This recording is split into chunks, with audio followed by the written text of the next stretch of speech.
Hein? On va terminer Gimel, Bezrat Hashem, dans la Torah avec l'aide de Dieu ce soir, si on a la possibilité. On va terminer ou tu commences? Non, on va terminer Gimel. Donc on est vers la fin, on est dans Veze Shamru Chazal, Or Yekarot Vekipaon. D'accord, on est juste là-bas, c'est quelques lignes avant la fin de Gimel, Bezrat Hashem, et on va essayer d'étudier un petit texte dans le prophète Zecharia, mes amis, qui est un Chidush Atzum, Venifla Venora Meod. Et Bezrat Hashem, on va essayer de l'approfondir. Il sera basé sur la Torah Vav. Rabbeinu, il va nous apprendre deux petites choses. Bezrat Hashem, on va un petit peu répéter la Torah Vav, parce que ce que Rabbeinu, il va nous faire montrer, c'est comme le cours dernier. C'était quoi le cours dernier, mes amis? C'est que Rabbi Nachman, il prend une partie d'une Gemara ou d'un Midrash, il nous fait montrer comment toute cette Gemara ou tout ce Midrash, il est dans la Torah Vav qu'on a étudiée. Donc ce soir, ça va être aussi quelque chose pareil. Avec ça, on va terminer une des parties de la Torah Vav, et plus tard, on va prendre une nouvelle chose, Bezrat Hashem. Mais, mes amis, avant qu'on commence, je voudrais vous parler de quelque chose d'autre. Pas quelque chose d'autre, Hazve Shalom. C'est le même inyan de la Torah Vav, mais je voudrais passer de faire un petit détour, tout petit détour, pour que ça puisse nous éclaircir la vue, Bezrat Hashem. J'ai fait une recherche, avec une vraie recherche entre amis, comme ça, Stam, et je leur ai posé la question, c'est quoi pour toi la plus grande mitzvah de la Torah? Alors, il y en a qui m'ont dit des choses qui sont écrites, comme c'est écrit. Comme c'est écrit, ou Rabbi Akiva. Rabbi Akiva, il avait 24 000 élèves. 24 000 élèves, tous des Tanaïm. Et tous les 24 000 élèves sont morts en espace de quelques semaines. Quelque chose qui était très grave, qu'on n'a jamais vu autant. Même à la Shoah, on n'a pas vu pareil. Qu'il y a plus de 700 tzadikim qui meurent par jour, mais des tzadikim énormes. Et Rabbi Akiva, il ne s'est pas affolé. Il a compris que c'était la volonté d'Hachem. Et il a continué à faire sa vie comme si de rien n'était. Qu'est-ce qu'il a fait? Dès que son dernier de ses élèves est mort, mes amis, le dernier, vous imaginez? Rabbi Akiva, le dernier, il a étudié avec Hachem, Rabbi Akiva. Il a étudié avec Hachem. Hachem Yitbarach, il a parlé avec Hachem. Moshe Rabbeinu, Hachalouzé, Rabbi Akiva. Et Rabbi Akiva, il voit que son dernier élève à la Shkia meurt. Erev Lag BaOmer, il meurt, c'est fini. Il reste plus rien de moi. Si encore j'aurais une truc, il reste plus rien, terminé, finito, plus rien. Lag BaOmer rentre. Dès que Lag BaOmer rentre, les morts s'arrêtent. Ils s'arrêtent. Il attend Lag BaOmer, il voit que Lag BaOmer, personne n'est mort. Il a dit, ça y est, sauf, c'est fini. Qu'est-ce qu'on fait maintenant? Et là, Rabbi Akiva, il reprend tout dès le début. Il rentre dans une nouvelle yeshiva, il met une pancarte dehors, et il dit, qui veut étudier? Todarabah. Et qui est venu à sa yeshiva le jour de Lag BaOmer? 5 élèves. 5 élèves. Rabbi Akiva passe du mode 24 000, c'est ce que c'est 24 000? C'est son nom, il est connu dans le monde en entier, sans internet, sans rien. Il passe du mode 24 000 au mode 5. Et là, il a tout repris dès le début, Rabbi Akiva. Mais cette fois, il a compris quelque chose, quoi? Il a compris que d'étudier la Torah sans l'amour, ça vaut zéro. L'amour de son prochain. Sans le respect de son prochain. Et là, dès qu'il a eu ses 5 élèves, chaque élève de ces 5 élèves ont éclaté le monde en entier jusqu'à aujourd'hui. Toute la Torah qu'on a, ce sont de ces 5 élèves-là. Donc des fois, on peut dire, ouais, il a 24 000 élèves, mais en fait, ça vaut rien. Et on peut dire que Rabbi Akiva avait 5 élèves, et en fait, toute la Torah qu'on a aujourd'hui, le Zohar, les Midrashim, le Talmud Bavli, le Talmud Yerushalmi, tout ce qu'on a, c'est de ces 5 élèves-là. C'est-à-dire, ça veut dire, mais Rabbi Akiva a dû passer par une passe, mes amis, qui est que tous ces élèves meurent. Vous imaginez, mais personne ne peut comprendre un truc pareil. C'est limite, c'est une honte. Limite, tu te dis, mais Hachem, qu'est-ce qu'ils vont dire les gens? Que leur rap, ça doit être un... C'est pas possible. Mais Rabbi Akiva, il a dû passer par une épaisse pareille, mes amis, qui était très très très difficile, pour découvrir que quoi? Que Ve'afta l'ereach kamora, Zeklal Gadol Batora, c'est la plus grande règle qu'il y a dans la Torah. Mais, encore une fois, il n'y a pas écrit que c'est la plus grande mitzvah. Il y a écrit Zeklal Gadol. Pas mitzvah Gdola. Alors apparemment, il y a aussi la version de Masechet Pea, où il y a écrit, on dit chaque matin, Elud Varim She'en Lahem Shiur, et à la fin il y a écrit quoi? Vetalmud Torah Keneged Kulam. Que l'étude de la Torah, elle équivaut à toutes les mitzvot de la Torah. Mais là-bas, il n'y a pas aussi écrit mitzvah Gdola. Il y a écrit Keneged Kulam. Alors, il y en a des autres qui vont aller un peu plus loin, qui vont dire, Rabbeinu il a dit, mitzvah Gdola, liyot besimcha. Là, il y a écrit mitzvah Gdola. Mais il n'y a pas écrit là, dans mitzvah Gdola, que c'est Achi Gdola. Il y a écrit mitzvah Gdola. C'est une grande mitzvah. Il n'y a pas écrit que c'est la plus grande mitzvah. Donc, il y a des gens qui vont dire des mitzvot qui leur, comme chacun il a dit, Vaftal Rakamocha, Talmud Torah, Simcha. Il y a des gens qui vont répondre maintenant par rapport à leur cœur. C'est quoi la mitzvah la plus grande? Alors, il y a des gens, c'est surtout les anciens, hein, qui n'ont pas été trop dans la Torah. Eux, ils vont dire la plus grande mitzvah, c'est quoi? Voilà, honorer son père et sa mère. Le kavod de la mishpacha, rester en famille, s'aimer. Ouais, moi, je suis pas contre, hein, je suis pour tout. Je suis pour tout ce que vous dites. Il y en a qui vont dire, c'est la tfila. On a vu que la tfila, il y a écrit que c'est plus grand que la Torah, et la tfila, c'est elle qui maintient tout. Il y en a qui vont te dire, c'est les gmilut chassadim, c'est de faire du bien avec chacun. C'est écrit que le monde, olam chassadim bané, le monde il tient sur quoi? Sur un pilier. C'est quoi ce pilier? C'est de faire du bien avec son prochain.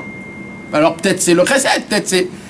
Et comme ça, chacun... Mais j'ai pas vu que les gens... D'abord, quand je pose cette question, les gens, ils doivent réfléchir déjà. Normalement, si ça serait simple chez toi, tu devrais pas réfléchir. Tu devrais tout de suite me répondre. C'est quoi pour toi la mitzvah la plus grande? Il y en a qui vont te dire c'est la Shmirat Habrit. Il y en a qui vont te dire c'est ça. Chacun, il va dire quelque chose d'autre.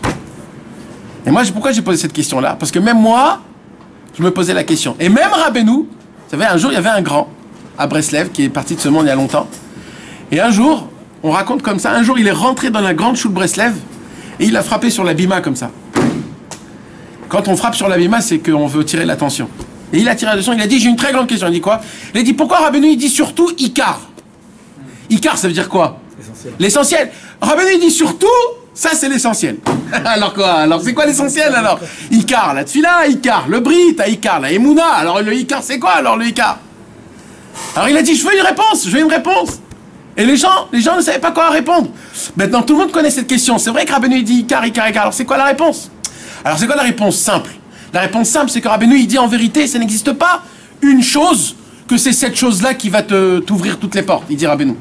C'est juste, prends ce que tu veux et mets toutes tes forces là-bas. C'est tout, c'est ça qu'il dit Rabbeinu. Il dit Rabbeinu, en vérité, ça n'existe pas un truc que si tu fais cette chose-là, toute ta vie, elle va changer. Non, c'est juste continue à faire ce que tu as l'habitude de faire, mais mets tout ton soi là-bas. Mets toutes tes forces là-bas. Ne va pas à la prière en te disant, ouais, mais il faut étudier. Et d'aller à l'étude en te disant, ouais, mais il faut prier. Et en allant au travail en te disant, mais il faut que je reste sur ma maison. Non! Là où Hachem, il te met là où tu es là maintenant tout de suite, sois à la perfection. Dans ton travail, sois le patron. À la tfila, sois le patron de la prière. Quand tu étudies la Torah, sois le patron de l'étude. Et ainsi de suite. Pas toujours là où tu es, tu dis, ouais, mais c'est mieux ça. Et ça, c'est mieux ça. Et si j'aurais fait... Non, laisse tomber, c'est pas ça, il dit Rabbeinu. Mets toutes les forces là où t'es. C'est pas de choisir une mitzvah et de mettre une force. Alors Rabbeinu, il dit... Si des fois tu sais pas quoi, comment, alors il dit Rabbeinu, si tu as envie, choisis une mitzvah et mets le paquet dans cette mitzvah. Mamage comme ça, il dit Rabbeinu. Dans ses Rataran. Mais encore une fois, mes amis, c'est quoi la réponse Béhémet? C'est quoi la réponse? C'est quoi Béhémet, la mitzvah la plus grande? Et en vérité, j'ai compris que cette question, c'est pas juste une question où j'ai besoin d'une réponse. En fait, cette question, elle est vraiment beaucoup plus profonde que ce qu'on croit. C'est comme Avraham Avinu. Venez, on fait un petit peu le travail qu'Avraham Avinu il a fait. D'accord? Avraham Avinu, pendant 3 ans, il est dans une grotte. Donc Avraham Avinu, il naît dans une grotte. Pendant 3 ans, il n'est jamais sorti de cette grotte. Pourquoi? Parce que sa vie était en danger. S'il sortait, il y avait le roi Nimrod qui voulait l'attraper et le tuer. Parce que le roi Nimrod avait vu dans le ciel qu'Avraham Avinu, ça va être l'homme de tous les hommes. Ça va être il va être plus fort que tout le monde. Et comme Nimrod, c'était le roi à l'époque, il a dit, oulala, celui-là, il va m'enlever ma force. Alors, sa mère, de Avraham Avinu, qui s'appelait Amtelai, elle était obligée de cacher son bébé 3 ans dans une grotte. Alors maintenant, imaginez-vous, à l'âge de 3 ans, un enfant, il est déjà assez réactif. Il sort et pour la première fois de sa vie, il voit le soleil. Imaginez la déception qui se passe dans sa tête. Il se dit, mais c'est quoi cette beauté énorme? Mais le soleil, mais c'est quoi le soleil? C'est quoi cette lumière énorme qui éclaircit ce monde? Maintenant, le plus beau, c'est quoi? Amen. C'est qu'il a vu des arbres. C'est quoi les arbres? T'imagines la première fois de ta vie, tu vois un arbre? Il a vu la pierre, il a vu des fruits qui poussent. Et que le fruit, il est sucré. Qu'est-ce qui a mis le sucre dedans? Pile poil comme il faut. Pas trop sucré, pas moins sucré. À la couleur qu'il faut. Qu'est-ce qui a mis le jus dans qu'est-ce qui a fait en sorte que quand le kite, comment dire le kite, quand il y a l'été, il y a des fruits qui sont juteux, et dans le choref, dans l'hiver, il y a des fruits qui sont un peu plus difficiles pour maintenir la chaleur dans le corps humain. Comment Hachem il fait que les hiérakot, les légumes, ils poussent tout le temps sans saison? Comment ça se fait ça? Comment ces fruits-là, ils sont dans des saisons pareilles? Comment ça se fait que des poissons, ils viennent et ils grandissent, des poissons qui sont pour les humains, alors ils peuvent s'approcher plus des êtres humains. Les poissons qu'on mange pas, ils rentrent plus dans la mer. Qu'est-ce qui a fait ce calcul? Qu'est-ce qui a fait ce calcul que juste quand le soleil il est en bas, c'est là où la lune elle sort? C'est là où il y a le matin, il y a de la rosée. La rosée, elle monte d'en bas en haut. Il y a la pluie qui descend en bas. Il y a l'eau qui est absorbée par les ananimes, les nuages. Et quand il y a des nuages, il y a de la pluie. Et toute cette merveille, qu'est-ce qu'il a fait? Alors, le Midrash, il nous raconte qu'au début, quand il a vu le soleil, il a dit Dieu, c'est le soleil. Après, il a vu que le soleil se couchait, il a dit la lune, c'est Dieu. Après, il a vu que la lune, elle n'était plus, il a dit alors, c'est l'eau, Dieu. Et ainsi de suite, il a commencé à chercher. Moi, j'ai une question. Mais vraiment, hein. Quand un homme, il cherche quelque chose, apparemment, il doit arriver quelque part. Comment il arrive à une conclusion qu'en fait, Hachem, c'est tout et rien? Comment? Parce que moi, je veux mettre mon doigt, je veux dire ça, c'est Dieu. Et Avraham Avinu, en fait, il arrive à une conclusion où je ne peux pas dire ça, c'est Dieu. Avraham Avinu, il arrive à une conclusion que tout, c'est Hachem. Comment? Un homme, il fait une recherche pour trouver un médicament pour le cancer. Alors, il apprend, il y a des globules il y a de la peau qui grandit, donc il faut qu'on trouve comment essayer de faire pour que ça se rapetisse. Alors, on essaye de chercher des combines, des métaphores, des trucs, etc., des molécules, d'essayer d'apprendre le sujet pour trouver le point qui fait le problème. Mais là, imaginez-vous, il y a un docteur qui vient et qui dit en vérité, il n'y a aucune maladie. En fait, le cancer, c'est même pas une maladie. En fait, le cancer, c'est ça, et c'est comme... Et on peut vivre avec, il n'y a aucun problème, il ne faut pas faire attention à lui. Les gens, ils vont dire, mais attends, il y a un problème, là, on voit quelque chose, là, il faut l'enlever, cette chose-là. Et la personne te dit, non, c'est une nouvelle découverte, il ne faut pas le toucher. C'est très bien qu'il reste là-bas. Mais ils vont dire, mais c'est une maladie. Alors il dit, voilà, c'est ça notre problème. C'est que nous-mêmes, on a donné des noms sur des choses qui sont faux. Mais il ne croyait pas spécialement en Dieu, Abraham Avinu. Il avait la conviction que c'était pas ça.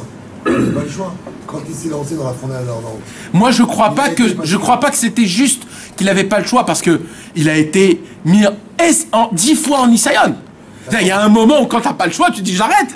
Quand il est entré dans la fournaise ardente, ouais. Il a été surpris. Parce que son neveu, il a suivi, il est mort. Ouais. Il a été surpris. Il a été surpris parce que lui, de base, il est prêt à mourir pour cette idéologie. Mais il y croyait. C'est pas la résultat. Mais il a dit, si c'est... Je crois pas au soleil, je crois pas à la lune, tu crois à rien. Il a dit, je crois pas. Donc après, c'est quand tu es dans une situation où tu n'as pas d'autre choix, qu'en fin de compte, il y a une réalité, il n'y a que Dieu. Il n'y a rien d'autre. Moi, je crois... C'est une évidence, Dieu, c'est pas une croyance. Ouais, toi, aujourd'hui, tu le dis, mais lui, à l'époque... Bah si, c'est fini. Il était seul. Pourquoi il est rentré dans la fournaise ardente? Alors, pourquoi? Parce que le kavod d'Hachem, c'est de ne pas être contre lui. Mais attends, mais moi, avant ça, comment il arrive à cette conclusion qu'Hachem, tout, c'est rien? Vous savez ce qu'il a vu? Moi, je vais vous dire ce qu'il a vu, et je vais vous répondre, c'est quoi la mitzvah la plus grande au monde? Et avec ça, mes amis, ça ne va pas vous faire un choc. Parce que vous vivez une vie. Mais moi, ça m'a fait un choc. Les gens qui étudient toute la journée, qui grandissent dans des yeshivot, etc., on ne nous apprend pas ce genre de choses-là, ce que je vais vous dire ce soir. C'est pas quelque chose qu'on apprend. Ça, si tu le découvres pas tout seul, tu le découvres pas. Voilà. Il y a des tzadikim et des chassidim qui peuvent vivre 100 ans d'Avodat Hashem, mourir sans savoir ce que je vais dire là, maintenant. Limite, il y en a qui vont dire, s'ils entendent ce que je vais dire, mais il est devenu fou. Comme ça, il parle, mais c'est pas comme ça que c'est écrit. Mais parce que c'est tellement simple, et c'est tellement simple, qu'on a oublié de regarder à ça. Écoutez bien moi, mes amis. Vous savez, c'est quoi la mitzvah la plus grande au monde? C'est de vivre. C'est tout. C'est de vivre. Il faut vivre. Je vais vous expliquer ce que je suis en train de vous dire. Vous savez, c'est quoi? Vivre la vie. Alors, je vais expliquer. T'as pas le choix aussi. Voilà. C'est exactement ce point, Mamache, ce point. Mais je vais vous expliquer très simple. Très simple. C'est-à-dire quoi, vivre? C'est quoi vivre? Non, je parle pas de kiff. Je parle de la mitzvah. Une mitzvah. C'est quoi une mitzvah? Une mitzvah quand tu vis. Ah, tu vois? C'est très grave ça. Ça, c'est très grave. Il a dit, mais tu fais pas une mitzvah quand tu vis. Ah, c'est grave. Mais qu'est-ce qu'on nous apprend, nous, dans la Torah, mes amis? C'est dans le monde toranique, dans les yeshivot, dans les kolélim. Qu'est-ce qu'on nous apprend? On nous apprend que c'est très grave, il faut pas kiffer, il faut pas vivre, il faut toute la vie se mettre. Adam ki yamut ba'oel, ezeuel ohala shel Torah. Il y a écrit, il faut se tuer pour étudier la Torah. Et les gens, ils ont pris ce mot-là, ce Rashi, cette Gemara, dans Para, et ils ont fait de ça tout un monde. Il faut tuer. Ils ont même pas compris comment il faut regarder les choses. Mais je vais m'expliquer, mes amis, bien, mot à mot, écoutez bien ce que j'ai à vous dire. Comment on dit une akara? Akara. Une connaissance. C'est pas la reconnaissance, c'est plus fort que la reconnaissance. Moi, je voudrais vous parler, mes amis, pas de savoir quelque chose, pas de connaître quelque chose, pas de croire dans quelque chose, mais de la vivre. D'être conscient constamment. C'est ça que je parle, akara. C'est une sorte de date. En hébreu, on appelle ça la hakara, comme on dit, la kir, connaître. Une sorte. Mais mes amis, ce que je vais vous dire encore une fois, c'est quelque chose que vous savez tous. Moi, je vous parle de quoi? D'être conscient constamment de ça. Écoutez bien ce que je vais vous dire. Hachem a voulu que chacun de nous tous ici, notre papa et notre maman, se rencontrent. Hachem, avant de créer le monde, il a eu cette volonté. Je veux que Pierre rencontre Sabrina. Shimon et Ruth. Shimon et Ruth. Ouais, parce que Sabrina. Pardon. C'est un film chelou. Et mes amis, Hachem a voulu. Alors nous qu'est-ce qu'on se dit? Mais quelle importance, il y a une mitzvah qu'un tel n'a rien. C'est une connaissance, une rencontre, comme il y en a tous les jours dans le monde, et ça sera tout le temps comme ça, non. Hachem, c'est son tahlit, ça veut dire Hachem a créé un but, un objectif, un calcul autour qu'un tel, et maintenant c'est pas juste que ça, c'est que cet homme-là va aimer cette femme d'une amour qui est particulière, que cet homme, il aime cette femme de cette même manière, et que aucun homme dans toute la planète va aimer cette femme comme cet homme-là. Et ça, c'est chacun qui se marie, mes amis. Chacun qui se marie avec sa femme, qui le sait ou qui le sait pas, qu'il croit ou qu'il croit pas, il aime sa femme, cette femme-là, parce que c'est le seul homme au monde qui peut aimer cette femme de cette manière. Et pareil pour la femme. Si un homme il se marie avec sa femme, il faut qu'il sache une chose, que la gentillesse, que l'amour, que tout ce qu'il aura de cette femme peut le faire mieux que toutes les femmes du monde. Et c'est quoi la preuve? C'est que Hachem l'a choisi pour toi. Si Hachem te dit, écoute, je t'ai choisi un truc, tu dis, mais j'ai même pas besoin de savoir, tu me l'as choisi, je le prends tout de suite. Pourquoi? Parce que c'est Akadosh Baruch Hu, c'est lui le patron. Alors qu'est-ce qu'il a fait Hachem? Hachem, il a fait en sorte que ces deux-là, ils s'aiment. Excuse-moi, tu parles du zivou ou tu parles de la roupa? D'abord, là, je parle de la rencontre. La rencontre, quand un homme, il voit sa femme pour la première fois. Ou la roupa? Avant le zivoug. Avant le zivoug, quand il la rencontre, le shidour. Ou alors, comme ça s'est fait avec chacun. Et pendant ce temps-là, il y a, comme on appelle, une sorte d'amour. Que c'est qui crée cet amour-là, mes amis? C'est Akadosh Baruch Hu qui prend de son trésor caché depuis la création du monde, qui s'appelle le Otsar Matnat Rinam. Il prend là-bas du Otsar Matnat Rinam un cadeau, un trésor des cadeaux gratuits. Et il va en donner à cet homme-là plein d'amour envers cette femme. Il va donner à cette femme plein d'amour envers cet homme. C'est Hachem qui l'a voulu. Hachem, il prend pas, il le jette. Il le décrit comment? Comment elle va le voir? Comment elle va respirer quand elle va le voir? Comment elle va être Beitrakshut? Comment on dit Beitrakshut? Enthousiaste. Elle va être enthousiasmée devant son mari, elle va adorer, elle va rigoler à toutes ses blagues, à tout ce qu'il fait, elle va être contente, amoureuse, comme on appelle. Pareil pour l'homme. C'est Hachem qui le décrit exactement. Les mots qu'elle va dire, les sensations qu'elle va avoir, combien? C'est mesuré, mes amis. Tout ça pourquoi? Parce que Hachem, il t'a vu toi, nous tous. Et qu'est-ce qu'il a fait Hachem? Il a fait en sorte que cet homme et cette femme se marient. Et quand ils se marient, ils s'accouplent. Et quand ils s'accouplent, il y a ce qu'il y a. Et là, dans le spermatozoïde, il y a 1 million de possibilités de personnes qui peuvent sortir d'un seul. Qu'est-ce qu'il a fait Hachem? Hachem, il a fait en sorte que parmi 1 million de possibilités de spermatozoïdes, il y en a un seul parmi 1 million, un seul qui sort. Et c'est qui? C'est toi. Gagnant. Et c'est qui a fait ça? C'est Hachem. Maintenant, venez, on creuse. Hachem, il n'a pas fait en sorte que celui qui sort, il sort. Non! Il a dit, parmi ces 1 million, je veux que c'est celui-là qui va passer tous les endroits qu'il doit faire le fameux voyage. Le fameux voyage.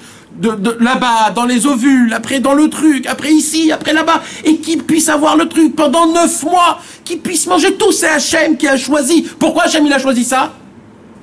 Parce qu'il veut que ce soit toi qui sors et pas le 999 000 spermatozoïdes. Pourquoi? Parce qu'à ses yeux, il veut plus que toi tu sors que les 999 000 autres. C'est quand même quelque chose de fou, non? Mais mes amis, ça, ce que je suis en train de vous dire, c'est pas un midrash, c'est de la physique. C'est les docteurs aujourd'hui qui te prouvent que c'est comme ça que ça fonctionne. Nous, on a la Emouna qu'Hachem il est en haut, ça veut dire que ce que je dis, c'est émettre les amito. Pourquoi Hachem il a voulu que tu vis? Pourquoi Hachem il a voulu que tu sors du ventre de ta maman? Tout ça, pourquoi il a fait Hachem? Parce que Hachem il veut une seule chose, que tu vis. Ça veut dire quoi qu'Hachem il veut que tu vis? Alors Hachem il aurait pu juste... Alors Hachem il a dit pour que tout ce que je viens d'expliquer, ça soit bien et pour toi. Il dit Hachem, pour l'homme, je vais lui créer un entourage qui sera à la perfection de cet homme. Il n'aura rien besoin plus que ça. Et plus que ça, il dit Hachem, je vais même lui créer des kiffs en plus de ce qu'il a besoin. Pas des choses obligatoires. Alors Hachem, il a dit, comment je vais faire kiffer mes enfants? Comment? Alors il a dit, alors déjà on va commencer de faire un ciel. On va pas faire un ciel naze, blanc ou alors tout bleu. Non, chaque jour, je vais leur dessiner un dessin à mes enfants pour que tous les jours, ils puissent regarder le ciel et que tous les jours, il y a un dessin que moi je leur ai préparé. Tous les jours. Comme ça, c'est pas ennuyeux. D'accord? Mes amis, ce que je suis en train de vous dire, si un homme ne le fait pas attention, s'il pense pas à tout ça, il faut qu'il sache une chose, il n'a même pas encore commencé à vivre dans cette vie. Parce que de vivre cette vie, c'est d'apprécier ce qu'Hachem a fait pour nous. Ça veut dire quoi d'apprécier ce qu'Hachem il a fait pour nous? C'est de regarder les choses les plus simples, les plus basses de niveau, et de regarder tout ce qu'il faut autour. Akadosh Baruch Hu, il a dit, je vais faire en sorte qu'il y aura des centaines de milliers de sortes d'animaux. Pourquoi? Parce que chaque animal, il a un travail dans le monde, que sans ce travail, le monde ne peut pas tenir. Les insectes, ils mangent les autres insectes qui sont mauvais pour l'être humain. Donc c'est très bien les cafards, c'est très bien tout ça. Pourquoi? Parce qu'ils mangent tout ce qui est mauvais pour l'être humain. Les plus bas bêtes, eux, ils mangent des choses encore plus graves, mais... Et ainsi de suite. Qu'est-ce qui mange les cafards? Les souris. Les souris, ils font quoi? Ils enlèvent les serpents. Les serpents, ils font quoi? Ils ont peur des chats. Et ainsi de suite. Hachem, il a fait tout un contour, en fait. Il a créé un système d'une sagesse qui n'est... On peut même pas comprendre la sagesse qu'il a fait, que chaque chose qu'il a créée dans le monde est fait pour que le monde soit équilibré à la perfection. Après, il a créé les arbres. Il a créé ce qu'il y a dans le monde, les montagnes, les fleuves, les ruisseaux, les arcs-en-ciel. Pourquoi tout ça? Pour rien. Chaque chose, l'être humain a besoin de lui. Et c'est pour que l'être humain, il soit là pour tout. Tout ce qu'il a besoin, il a dans ce monde-ci. Et vous voulez savoir, et ça, mes amis, c'est la volonté d'Hachem. Quand Hachem, il a créé l'arbre, il a dit, moi, je veux le créer, l'arbre, à ma volonté. Comment?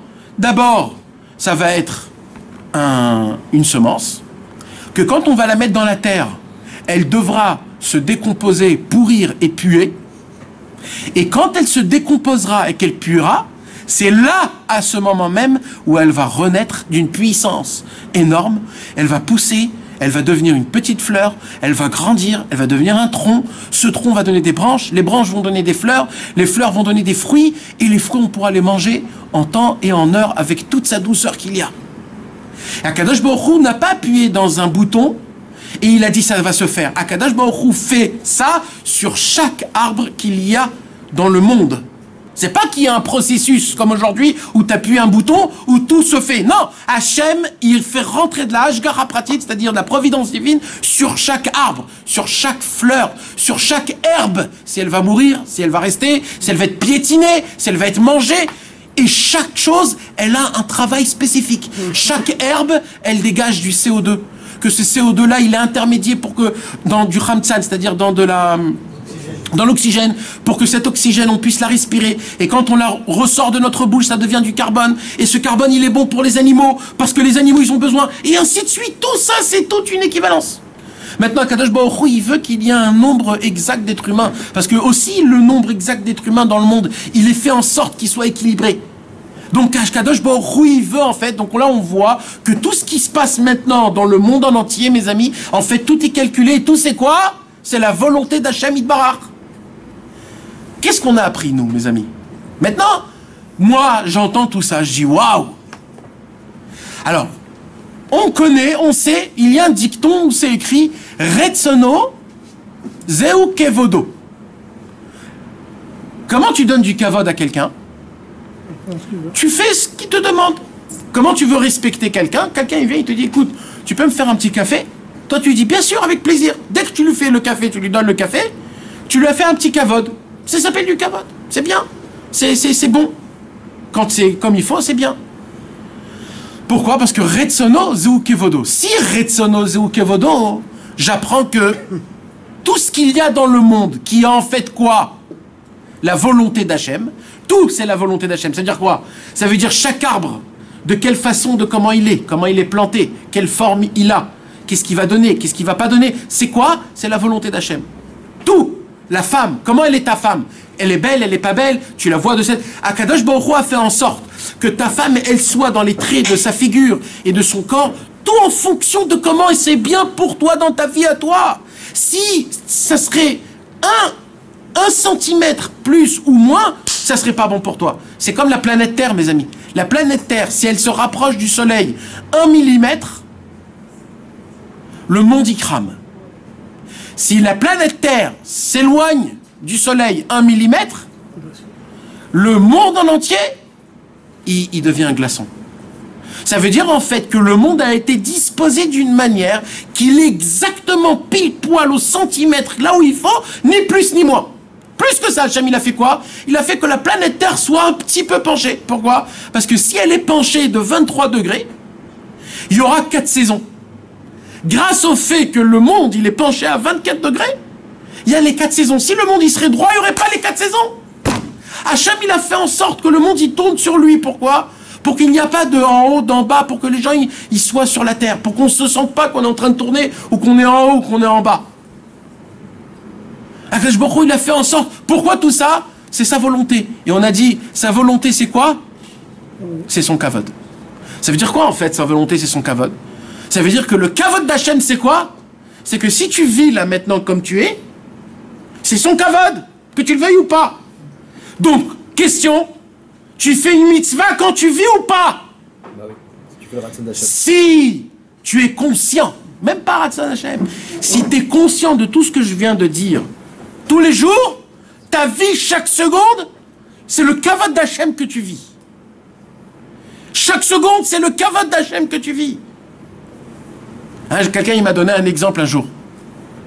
Un jour, quelqu'un, il m'a dit « Arrête de respirer. » Je dis « Ok, c'est facile d'arrêter de respirer. Je vais arrêter de respirer 1 minute, après je vais mourir. Alors je vais pas arrêter de respirer. » Alors il dit « Ouais, tout ça c'est des paroles. Arrête de respirer. » Alors j'ai dit ok. Voilà, j'arrête de respirer. 10 secondes, 20 secondes, 30 secondes, 40 secondes, 50 secondes, tu sens que tu peux pas respirer. C'est-à-dire quoi tu sens que tu peux pas? Je vais vous expliquer, ça veut dire quoi? Ça veut dire que Hachem, il te dit, tu montes ou tu descends, tu seras obligé de respirer. Pourquoi? Parce que c'est moi qui le veux. Vous savez qu'est-ce qu'il dit le Baal Shem Tov? Il y a un travail de faire des Ichoudim dans le monde, vous savez mes amis. Le Harizal a dévoilé de faire des Ichoudim dans le monde. Le Harizal a dévoilé qu'une heure de Ichoudim équivaut à 100 000 heures de Limud Torah. C'est des liaisons. Ichoudim, c'est des noms d'Hachem, de prendre un nom d'Hachem qui est Chesed et de prendre un nom d'Hachem qui est Din et de les mélanger en même temps pour radoucir la rigueur qu'il y a dans le monde. Ça, c'est des choses des tzadikim, nous on ne comprend pas, nous. D'accord, on peut pas, on comprend pas de faire ces choses-là. Rabbeinu, en plus, il nous a dit qu'on n'a pas le niveau. Alors, il y a des autres, il y a des sortes de... Comment on pourrait le faire sans faire ces choses-là? Le Baal Shem Tov, il a dit, c'est très simple. Comment on peut vivre chaque seconde en Ichoudim? Chaque seconde, il dit le Baal Shem Tov. Chaque seconde, tu fais des Ichoudim, il dit le Baal Shem Tov. Comment? Il dit le Baal Shem Tov, quand tu respires, et que tu penses dans ta tête que c'est quoi que tu respires? Tu respires la volonté de Dieu. Pourquoi? Parce que c'est Dieu qui veut que tu respires. Parce que c'est Dieu qui veut que tu sois vivant. Parce que si tu te pinces le nez, il y a un moment où tu vas dire il faut que je respire. Donc, c'est Dieu qui veut que tu respires. Donc, chaque seconde que tu fais rentrer de l'air dans tes narines et tu le sors dans ta bouche, tu fais rentrer le vent d'Hachem dans tes narines qu'il a soufflé à Adam Arishon quand il a voulu le faire, et tu expires. Tu expires et expires Hachem lui-même. Comme c'est écrit, Veruach Elohim merachefet al pnei hamayim. Le vent de Dieu soufflé sous l'eau. C'est quoi l'eau? C'est la bouche. Sous l'eau, c'est-à-dire ici, dans le nez. C'est ça le sod. C'est quand un homme... Donc ça voudrait dire quoi? Tu vois un homme qui s'assoit dans un bus, il fait rien.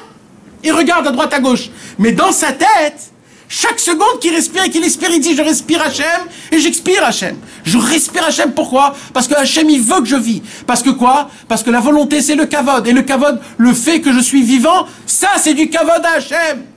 Il dit le Baal Shem Tov, cet homme-là, il fait des Ichoudim. Une heure comme ça vaut 100 000 heures de Limud Torah.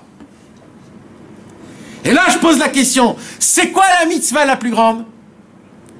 De vivre. Il faut savoir vivre. Attends, je n'ai pas terminé. Maintenant, je suis là. D'accord? La conscience de vivre. Exactement. La conscience, non. Il y a savoir, on le sait. Tout ce que je viens de dire, vous le savez tous. D'accord? Je ne vous ai pas fait aucun redouche. Maintenant, c'est juste quoi le Inyan? C'est d'être constamment conscient de ça. C'est-à-dire quand tu vas manger le thon avec un peu d'harissa, d'accord? Le thon que tu vas manger, tu vas pas manger un thon ordinaire avec un peu d'harissa, non! C'est ça, Shiviti Hachem, tout simplement. C'est quoi? C'est que ce thon-là, il a été pêché où? On va savoir où. Ce poisson, quand il est né... En Turquie, là, il ne faut pas le manger. Quand ce poisson, il est né dans les eaux de la Turquie, qu'est-ce qui s'est passé? Akadosh Baruch Hu a réfléchi que ce poisson, il va aller en Eretz Israël et qu'il va être mangé par des Juifs. Ça s'appelle la Hashgacha Pratit, ça s'appelle de vivre Hachem Yitbarach. Si c'est ça, quand on me dit tout ça, je me dis, waouh, c'est puissant, purée. Alors apparemment, je voudrais faire moi aussi du kavod à Hachem. Si Hachem... C'est une responsabilité. Bah oui, parce que maintenant, Akadosh Baruch Hu, il a tout fait tout ça que pour toi. En fait, il est admiré, tout ce qu'il t'a mis que pour toi. Alors moi, je me dis, ah là là, si c'est comme ça, alors comment je peux lui rendre l'appareil? Hachem, il vient, il nous dit, t'inquiète pas, même pour ça, quoi. J'ai écrit dans un livre toutes mes volontés particulières dans la Torah. La Torah, c'est quoi? C'est toutes les volontés d'Hachem, mais en particulier. Le matin, les téphilines, shacharit, le tzitzit, le maaser, tzedaka, tfila, limud Torah. Et comme ça, Kadosh Baruch Hu, il nous apprend. Faire Shabbat. C'est quoi Shabbat? Alors Hachem, il dit, tu veux savoir c'est quoi un Shabbat comme moi j'ai dans ma volonté? Je vais te dire comment. Il y a les 49 travaux, il y a Moukhtse, il y a ça. Et d'un coup, tu vois, tu découvres plein de tout petits points. C'est quoi tous ces petits points? C'est la Torah qui a découvert jusqu'à où la volonté, elle est d'Akadosh Baruch Hu, comment faire Shabbat.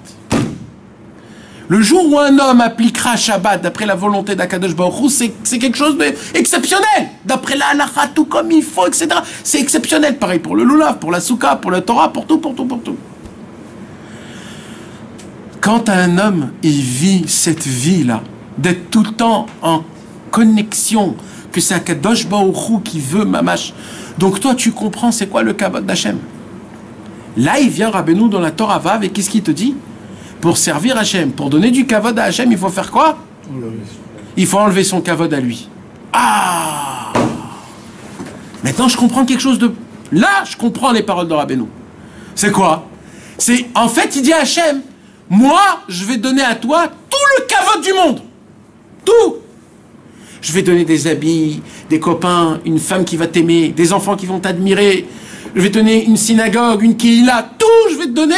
Je vais te faire le kavod le plus grand au monde, il dit Hachem Idbar. Tu sais pourquoi il dit Hachem? Parce que je t'aime, je t'adore. Parce que c'est ma volonté. Mais le problème, c'est quoi? C'est qu'en vérité, ce kavod, il ne me revient pas. Il ne me revient pas. Pourquoi il ne me revient pas? Parce que le mot kavod n'appartient pas aux êtres humains. Il appartient à qui? À la Torah, à Hachem et aux tzadikim. Donc en fait, il se passe quoi? Hachem a donné quelque chose qui ne m'appartient pas. C'est là où Rabbeinu commence la Torah Vav en disant comment tu veux honorer Hachem? Enlève ton honneur. Ça veut dire quoi? Rends tout à Hachem, rends le kavod que tu as à Hachem, sois prêt de le rendre. Tu n'es pas obligé de le rendre, mais il faut que tu sois prêt. Ça veut dire quoi? S'il faut que je fasse shacharit, je le ferai dans tous les cas. Même si je dois, si les gens ils vont se moquer de moi, même si je fais mon avodat Hachem, quoi qu'il se passe, pour rendre à Hachem tout ce qu'il m'a donné. Alors je vais le servir dans la tfila, je vais le servir dans la Torah, je vais le servir tout. Pourquoi? Parce que de base, tout appartient à qui? À Hachem. C'est là où Rabbeinu il t'explique, c'est quoi la Havera la plus grande? C'est pas de faire la Havera. C'est qu'en faisant la Havera, tu lui as enlevé le kavod à Hachem. Tu as fait montrer à Hachem que tout ce que tu m'as donné là, Hachem, à moi, c'est que pour moi, pas pour toi. Oh là là, c'est très grave. Là, tu fais une séparation entre Hachem et toi. Le Rabbeinu, il te parle de l'Emaet, il ne te dit pas de l'enlever. L'Emaet, de diminuer. Nachon. C'est pas l'enlever. Nachon, de le diminuer. C'est pas la différence. La différence, c'est qu'on ne t'oblige pas de te rabaisser plus bas que tu es. On ne t'oblige pas de descendre encore plus bas que ton niveau. On te demande au moins... On doit avoir un peu de kavod quand même. Oui, Bevada, un minimum de kavod. C'est le respect minimum humain qu'on doit avoir. C'est le derech eretz. C'est le savoir-vivre. Ça, c'est ça. Ça, on doit le garder. C'est ça qui nous fait être humain. D'avoir un respect, pardon, excuse-moi, c'est le minimum. Donc, Nachan, t'as raison. Bémet, c'est les maët, c'est pas enlevé totalement. Pourquoi il nous donne ce kavod? Parce qu'il le veut. Il veut te faire kavod, Hachem. Il veut te faire... Il veut que tu fasses kavod. Pourquoi? Non, mais jamais, si c'est Hachem qui te le donne. Il veut que ça soit ça, c'est sa volonté. Il veut te faire kavod à Hachem. Maintenant, toi, comme tu as un peu de cervelle, tu sais que ce kavod-là, il ne t'appartient pas. Mais Hachem, par sa gentillesse, il te le donne, parce qu'il t'aime, il te veut. Maintenant, Hachem, il te le réclame pas. Mais Rabbeinu, il vient, il te dit, tu sais, c'est vrai qu'Hachem, il te le réclame pas. Mais toi, en tant qu'être humain, ce qui n'est pas à toi, rends-lui. Et si tu lui rends son kavod, qu'est-ce qu'il dit Rabbeinu? C'est là où Hachem, il va te donner le kavod Eloki. C'est quoi le kavod Eloki? Ton vrai kavod à toi. Donc c'est un cause à effet alors? D'une certaine façon. C'est pas un cause à effet, je vais appeler ça plutôt comme si tu veux appeler Olam Atou et Olam Atikun.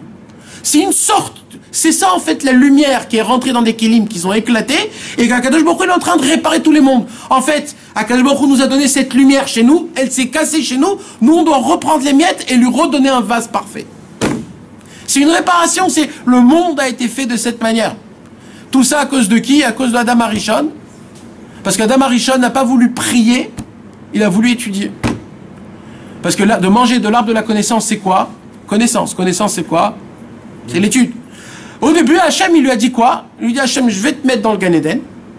Et dans le Gan Eden, tout ce que tu as besoin, c'est très simple. Tu me le demandes. Dès que tu me demandes, tu l'as. Tu l'as. Akadosh Baruch Hu, il a voulu manger, il a écrit, il sortit un arbre du parterre, déjà tout prêt. Un sandwich tunisien tout prêt. Avec la rissa, avec les capres, avec tout ce qu'il y avait, tout. Alors il s'est dit, c'est top. Mais la Marija dit, moi je veux comprendre. Moi, je vais étudier. Moi, je veux savoir comment ça fonctionne. Hachem, il lui dit, mais pourquoi tu veux compliquer? Je vais te donner un seul travail. Juste prie. Et je veux que toutes les générations, de tous les êtres humains, de toutes les années, tout le temps, ça soit quoi? Que vous allez prier. Vous allez venir dans ce monde-ci. Pour avoir de la parnassa, il faudra prier. Pour manger, il faudra prier. Ce sera qu'un monde de prière. Adam Arishon, il a dit, mais non, mais moi, je veux comprendre. Akadosh Baruch Hu a dit, je t'en supplie, non. Il a mangé de l'arbre de la connaissance. Dieu, il lui a dit, c'est fini. Maintenant, vous devrez tous étudier la Torah. Vous devez tous passer par l'étude de la Torah. Et là, l'étude de la Torah, c'est un conflit avec la prière. Et nous, notre travail, c'est quoi? C'est de prendre les deux et de le rendre. Il dit, Rabbi Nachman, c'est quoi aujourd'hui le travail? C'est de réparer la tfila. Comment? En mettant plus le point dans la tfila. Parce que quand tu mets le point dans la tfila, tu fais montrer à Hachem qu'on a compris la faute d'Adam Arishon. Et Adam Arishon, et on refait ce qu'Akadosh Baruch Hu nous a demandé. C'est pour cela, mes amis, que la Torah, en fait, c'est un livre où Hachem nous découvre toute sa volonté, comment le servir. Quand j'applique ce qui est écrit dans la Torah, je donne du kavod à Hachem. Quand j'applique pas la Torah, qu'est-ce qui se passe? Malheureusement, je donne pas du kavod à Hachem. Et qu'est-ce qui se passe quand je donne pas du kavod à Hachem? Puisque tout le kavod qui nous a fait Hachem à nous, au moment où j'applique pas la Torah, je prouve à Hachem que tout ce qu'il m'a donné, il me l'a donné que pour moi, pas pour lui. Donc il n'y a pas de lien entre moi et toi, le Créateur. Et ça, c'est Ichoud. Ça, c'est Piroud. C'est-à-dire, c'est une séparation entre le nom de Yudke et Vavke. Entre Akadosh Baruch Hu et la Shrina. Quand on croit que moi, il y a ma vie, et Hachem, c'est Hachem. Quand on fait pas rentrer dans la conscience que chaque instant, chaque mouvement, chaque poil qu'on a dans le nez, Akadosh Baruch Hu, il a voulu le faire parce qu'on a besoin de ça. Et ainsi de suite, en particulier. Si je ne le comprends pas, j'ai pas compris c'est quoi ma vie. Et là, mes amis, je reviens depuis le début et je vous dis, maintenant vous comprenez c'est quoi de vivre une vie? Quand un homme, il a cette conscience dans sa vie, dans sa voiture, quand il parle avec sa femme, au travail, ou même quand il fume une cigarette, cet homme-là, c'est un Oved Hachem partout. Pourquoi? Parce qu'il est connecté avec Hachem partout. La volonté d'Hachem, c'est que tout ce qui s'est passé jusqu'à aujourd'hui, de toute ta vie, maintenant, mes amis, ça ne s'arrête pas là. Un homme, il doit voir maintenant après qu'il est né. Qu'est-ce qui s'est passé quand il est né? 9 mois dans le ventre de la maman. 9 mois, il s'est passé un miracle. Normalement, un miracle, c'est une fraction de seconde. Là, il y a 9 mois de miracle. Quelque chose qui est une goutte qui passe à un corps humain qui n'a rien et que petit à petit, il a des sensations. Il goûte, il voit, il entend, il a honte, il a de la joie. Tout ça dans le bébé du maman. Il a les sensations de sa maman, si elle est joyeuse, si elle n'est pas joyeuse. Il entend son papa. Et au moment où il sort de ce monde-ci, qu'est-ce qui se passe? Il doit combattre son premier combat. C'est quoi le premier combat? Mes amis, c'est quoi le premier combat qu'un homme doit faire quand il arrive dans cette terre? Respirer. Qu'est-ce qu'on a parlé tout à l'heure de la respiration? L'essentiel de tout l'avodat Hachem, c'est de savoir juste respirer. De savoir que quand je respire Hachem et j'expire Hachem. Je respire la volonté de Dieu qui veut que je vis à cet instant-là. Et que c'est très grave si je ne vis pas pour Hachem maintenant, tout de suite. Maintenant, il pose la question, Rabbi Nachman, prenez un homme comme ça, et il se bat pour respirer. Des fois, on lui donne une petite fessée pour qu'il respire. Mais il respire en fin de compte. Et là, qu'est-ce qui se passe? Il a un seul manger au monde qui peut le maintenir en vie. C'est quoi? C'est du sang caillé qui appartient à sa maman. Qui a été fait d'une douceur exacte pour que le bébé aime cette matière, pour qu'il puisse en manger, grandir, pousser et évoluer. Akadosh Baruch Hu a fait en sorte que ce lait-là, qui caille, du sang qui caille, il est exactement au moment qu'il faut, c'est-à-dire juste quand elle accouche. Et 2-3 jours, s'il ne tète pas, le lait s'arrête comme miracle. Le contenant du lait sort en fonction du ventre du bébé, pour que ça contient ce qu'il faut et pas plus. Et comme ça, un bébé grandit. Qu'est-ce qui fait tout ça? La nature, Chas v'Shalom. C'est Hachem, par pitié et miséricorde, avec la providence divine, qui voit chaque seconde, est-ce que le bébé il va bien? Il a bien mangé aujourd'hui? Il n'a rien besoin de rien? Il va voir le corps de la maman. Maman, quand elle accouche, mes amis, elle doit faire Birkat HaGomel. Pourquoi elle doit faire Birkat HaGomel? Parce que Birkat HaGomel, on fait que si on était en cas de mort ou de vie. Quand une femme, elle accouche, elle est en danger de mort. Quand une femme, elle accouche, elle est vivante, c'est un miracle. Un miracle. Qu'est-ce qu'elle fait, Akadosh Baruch Hu? En espace de 2-3 jours, la femme, elle reprend toutes ses forces. Et elle arrive à redevenir exactement comme elle était avant, en espace de 2-3 jours. Mes amis, quand on fait Chas v'Shalom, des fois on se coupe une petite coupure, on pleure pendant 2 semaines. Quand des fois on a mal un peu ici ou un peu ici, on crie comme si que le monde il s'est écroulé. Des fois, et Akadosh Baruch Hu fait en sorte, pourquoi? Parce que la maman, elle doit s'occuper du bébé. Vous savez qu'est-ce qu'il fait Hachem? Écoutez bien mes amis ce que je vais vous raconter. Akadosh Baruch Hu, il fait que dans le lait du bébé, quand le bébé il boit le lait de sa maman, le bébé dégage une odeur spéciale, que cette odeur-là, elle est faite pour que la maman, quand elle le sent, elle soit amoureuse de lui, qu'elle ne peut pas ne pas le prendre avec elle. C'est une odeur, comment on dit, qui... Comme les animaux, ils ont ça. C'est comme une drogue. C'est comme les animaux aussi, ils ont ça. C'est comme une drogue, mes amis. Pourquoi les mamans, ils adorent embrasser le bébé? Pourquoi nous aussi, on adore embrasser le bébé? Pas parce qu'il est beau, des fois il bave, des fois il pue, des fois il a de la... Alors pourquoi tout ça? C'est parce qu'il a une odeur, le bébé, dans ses cheveux, dans ses joues. Il a une odeur que quand la maman, elle sent cette odeur, elle ne peut plus le sait. Elle est obligée de l'attraper, de l'embrasser, de lui parler. Pourquoi? Parce que cet enfant, il a besoin d'être là. Il n'y a pas la maman où je suis fatigué, le papa, etc. Toutes ces choses-là qu'Akadosh Baruch Hu, il a fait avec chacun de nous tous, hein, il a fait. C'est pas un concept pour tout le monde, c'est chacun en particulier. Après, le bébé, il grandit, après, il voit, après, il marche. Combien de fois il tombe, il se réveille? Combien de fois il tombe, il se remet? Combien de fois il crie et il pleure? Et tout de suite après, il rigole, il s'éclate de rire. Il s'habille, il est sale, il se remet, tout est comme il faut. C'est quoi tout ça? Quand tu réfléchis à tout ça, tu te dis, mais j'ai hyper honte. Tu te dis, mais c'est quoi ces cadeaux qu'Hachem il a fait avec moi? Mais c'est quoi tout ce temps qu'Hachem a passé avec moi? Mais quand j'étais au CP, Hachem, vous savez qu'est-ce qu'il a fait? Il a choisi au CP qui sera bien pour tout le long de ta vie. Qui va te faire de l'effet dans ton cerveau, sur ton subconscient, que ces copains que tu as eu au CP vont te faire dans ton subconscient, ils vont une influence sur toute ta vie. Il les a choisis un par un. Tous les copains que vous avez au CP, Hachem les a choisis, parce que s'il en manquerait un, votre vie, ce ne sera pas pareil. Après, c'est au CE2, CE1, CE2, CM1, CM2, en 6e, en 5e, en 4e. Les rabbanim, les profs avec un E. Tous, chacun, tout ce qu'on a passé. Tous les problèmes qu'on a eus, mes amis. Vous croyez que c'est des problèmes? C'est pas des problèmes. Akadosh Baruch Hu, c'est quoi? Akadosh Baruch Hu, il nous a juste remis en ordre. Vous savez, des fois, on a le dos un peu tordu. Alors le docteur, il dit, écoute, il faut que tu dors par terre pour que ton dos, il redevienne tout droit. Quand tu te mets par terre, tu dis, oh là là, ça fait hyper mal. Pourquoi ça te fait mal? Parce que ton dos est tordu, mon frère. Alors, on va un tout petit peu arranger pour que ton dos soit... C'est ça qui fait Hachem quand des fois, il nous envoie des petits problèmes. Qu'est-ce qui se passe? Il nous reforme. C'est là où on commence à pousser pas comme il faut. Hachem, il nous reforme. Donc, on découvre, mes amis, que Akadosh Baruch Hu, depuis le départ, il a fait qu'une seule chose. Quoi? Il nous a fait faire pousser, évoluer, être meilleur qu'on soit. Dans tous les problèmes, c'était en fait des miracles. Toutes les choses mal qu'on a eues, c'était des cadeaux les plus grands au monde qu'Akadosh Baruch Hu il a fait pour qu'on puisse, pour qu'on devienne des meilleurs au monde. Et tout ça, c'est quoi? C'est la volonté d'Hachem, et plus que ça, c'est le kavod d'Hachem. Ça a été le kavod d'Hachem que tu ailles dans des boîtes de nuit, et que dans la boîte de nuit, tu te dis, mais qu'est-ce que je fous ici, purée? Qu'est-ce que je fous ici? Akadosh Baruch Hu, il a dit, tu vois ça c'est moi qui l'ai choisi, cette réaction tu me l'as fait, c'est ça mon kavod. Pourquoi? Parce que si jamais tu seras allé là-bas, tu auras toujours dans ta tête, peut-être c'est bien, peut-être c'est bien. Mais maintenant que tu es là-bas, et maintenant que tu as compris là-bas que le meilleur c'est quoi? C'est Hachem, tu as tout fait, tu as tout gagné, tout est ok, tout est bien. Quand tu as raté le bus, quand tu as raté un voyage, quand tu as raté la femme de ta vie, quand tu as raté... Toi tu crois que c'est des déceptions, mais c'est complètement faux. En fait, Akadosh Baruch Hu, il te forme. Akadosh Baruch Hu, il est en train de te... Il prend un marteau, Akadosh Baruch Hu, il fait comme ça. Papapam, papapam, papapam. Là où il te tape là où il faut pour que tu sois parfait.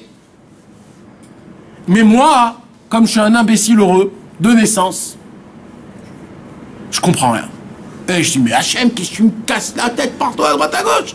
Mais tu me fais des problèmes partout. Mais je comprends pas ce qui se passe. Pourquoi t'es jamais avec moi? Oh là là, jamais avec toi.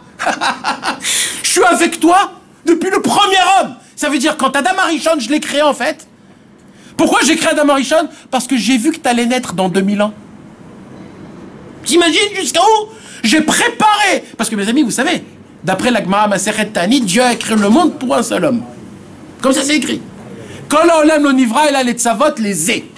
Le monde n'a pas été créé que pour tenir présence à celui-là, un seul homme. Peut-être cet homme, c'est toi. Peut-être tout ce qui s'est passé dans la Torah, Moshe Rabbeinu, Rabbi Nachman, tout. En fait, tout ça, en fait, que la star du film, en fait, peut-être c'est toi. Tu crois pas en ça vraiment, hein? Eh ben Rabbeinu, il a dit, Kol ha'olam lo nivra ela. Ah, c'est la Torah 5 qu'on a étudiée. C'est un devoir de se le dire. Que tout ce qui s'est passé dans la Torah, en fait, le but était pour qui? Pour moi. Mais mes amis, si vous croyez pas à ce que je vous dis, c'est un problème, mes amis. Parce qu'il y a un manque de Emouna. C'est la Torah qui nous le dit, ça. C'est la Torah qui nous le dit. Celui qui dit pas ça, il n'a pas commencé à vivre. Ça fait 30 ans qu'il vit pas, ce mec. S'il pense pas à ça tout le temps, il est à côté de ses pompes. Il n'a rien compris. C'est pour ça que Rabbeinu, il vient, il nous apprend deux choses. Kvod olam hazeh, kvod olam haba. Et c'est quoi notre travail? Keil ou kibdo la kadosh baruch hu beshne olamot. C'est quoi notre travail à nous? C'est d'honorer Hachem dans les deux mondes. Comment tu honores Hachem dans les deux mondes? Quand tu sais dans tous les cas qu'il faut servir Hachem dans les montées et dans les descentes. Tu sers Hachem dans les montées exactement comme dans les descentes. Ça veut dire quoi? Ça veut dire si aujourd'hui j'ai raté Shacharit, Mincha, je l'ai prié très vite, j'ai pas pu étudier aujourd'hui, j'ai regardé des films et des séries, j'ai rien foutu cette journée. Comment tu te sens là maintenant? Tu dis je suis naze, je suis dégoûté de moi-même. Oh là là, j'ai rien envie de faire. Mais même la prière que je vais faire, elle va pas être importante aux yeux d'Hachem. Il vient Rabbeinu, il dit, tu sais comment on donne du kavod à Hachem? Dans cette situation que tu es, fais comme si de rien n'était et sers-le maintenant de nouveau comme si de rien n'était. Tu vas dire, mais non, mais je suis hyper sale. Eh bien, le kavod d'Hachem, c'est que là, maintenant, tu le sers. Comme ça, là, maintenant, comme tu es. Parce que Dieu, on doit donner du kavod d'Hachem dans les deux mondes, pas que dans les montées, même dans les descentes. Mais il y a ce qu'on appelle, mes amis, j'ai parlé de ça hier soir, et aujourd'hui, je voudrais aussi vous reparler de ça par providence divine. Hein. Je ne savais même pas qu'il y avait un lien. Mais celui qui voudrait, il y a un cours hier soir qui est très fort, qui a été dit aussi, et c'est important, si vous pourriez, parce que ça part de ce qu'on parle ici. Je voudrais, avant qu'on rentre dans les mots, mes amis, je voudrais qu'on étudie tous ensemble une prophétie, d'ailleurs une des dernières prophéties de toute la Bible, et une des seules. Vous savez, mes amis, nous on croit que le Mashiach, c'est aussi Pachout. Mais vous savez qu'en vérité, il y a une grande marloquette. Est-ce que Bichlal, il y aura le Mashiach ou pas? Bien sûr, c'est pas Pachout. Pourquoi? Parce que le Mashiach, il est écrit que dans 2 endroits dans la Bible. Alors, il y en a qui disent, il n'y en a pas beaucoup, mais quand même. Hein? Ouais, il y en a qui disent que le Mashiach, c'est quelque chose de général. C'est pas d'Afka pour les Juifs. C'est quelque chose de général. En fait, le Mashiach, d'après le Rambam, le Mashiach, ça sera juste, d'après le Rambam. Hein. Maintenant, le Rambam, c'est le posek du... D'après le Rambam, le Mashiach, ça sera juste un messie ça sera comme un... Pour monter la grandeur de Dieu. Non, même pas, il est encore plus bas que ça. Il dit que ça va être... Le Mashiach, il va faire ça. Je vais vous expliquer ce qu'il va faire. Il va faire en sorte qu'on soit le peuple le plus important dans le monde, que la monnaie d'Eretz Israël sera la plus forte du monde, que l'armée d'Eretz Israël sera la plus forte du monde, et que toutes les autres nations ont peur du peuple juif. Voici ce que le Mashiach va nous rapporter. Donc quand tu regardes particulièrement, il va rien me faire en fait, le Mashiach. Le Mashiach, son travail à lui, c'est que par rapport au monde, on sera les plus forts. Voilà. Si le Mashiach, il va faire en sorte que le peuple juif, c'est le peuple élu, Béhémet, où tous les autres peuples, ils vont dire oui, c'est lui le peuple élu. Donc apparemment, si Mashiach c'est que ça, alors il y en a beaucoup là qui vont être déçus. Parce que moi on m'a raconté que Mashiach il va m'enlever le Yetzer Hara, on m'a raconté qu'il va nous rendre des tzadikim, il va nous donner des perceptions Hachem, hein? Ils ont rendu le Père Noël. Alors comment? Comment ça se passe? Alors Béhémet, comment ça se passe? Alors Béhémet, il y a beaucoup de paroles dessus. Et il y a la Chita qui est la plus connue aujourd'hui, qui est la plus... c'est la Chita du Baal Shem Tov. La Chita du Baal Shem Tov, c'est que le Mashiach, oui c'est vrai, il va faire ça, mais pas que ça. Le Mashiach, il dit le Baal Shem Tov, un chidouche gadol, c'est quoi? C'est qu'il va associer ce monde-ci avec le monde futur. Ça veut dire quoi? Ça veut dire s'il a la puissance de rendre notre pays, le pays le plus fort en comment on dit, pour import-export, que notre monnaie est la plus forte, que notre guerre, notre armée est la plus forte, comment il doit le faire? S'il peut faire ça, il peut aussi rendre un rachat, un tzaddik. Il peut faire montrer à un homme qui ne connaît pas Hachem combien il est la grandeur de Dieu. Donc le Mashiach, apparemment, il a aussi ces capacités-là. Mais ce soir, hein? Depuis le Baal Shem Tov. Non, c'est pas depuis, mais c'est surtout le Baal Shem Tov qui en a parlé énormément et qui a fait en sorte que vraiment ça se passe. Le Ramcha, il a beaucoup parlé du Mashiach, pareil. Le Ramcha, il a dit pareil des choses. Mais Les sionistes, ils ont cru que c'était Herzl.